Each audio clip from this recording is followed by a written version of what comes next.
দাবি আদায়ের আন্দোলনে রাজধানীর কাকরাইল মোড়ে সমাবেশে দলে দলে যোগ দিচ্ছেন জগন্নাথ বিশ্ববিদ্যালয়ের সাবেক ও বর্তমান শিক্ষার্থীরা। বিভিন্ন বিভাগের অ্যালামনাই কমিটি ও নানা জায়গায় অবস্থান করা সাবেক জাবিয়ানরা সমাবেশে যোগ দিচ্ছেন। আজ শুক্রবার জুম্মার নামাজের পর গণ অনশন করবে শিক্ষক শিক্ষার্থীরা।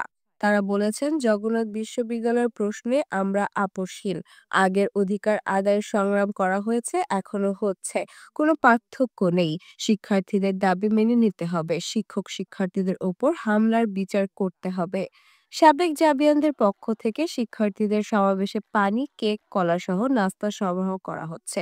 ৭০% শিক্ষার্থীর অবসান বৃত্তি, পূর্ণাঙ্গ বাজেট, দ্বিতীয় ক্যাম্পাস বাস্তবায়ন এবং শিক্ষার্থীদের ওপর পুলিশের হামলার তদন্ত ও বিচারের দাবিতে আন্দোলন করছে জাবি শিক্ষক শিক্ষার্থীরা।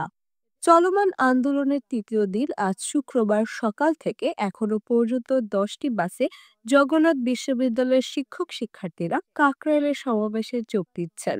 সাইমা শারমিন হক, ঢাকা টিভিউরি।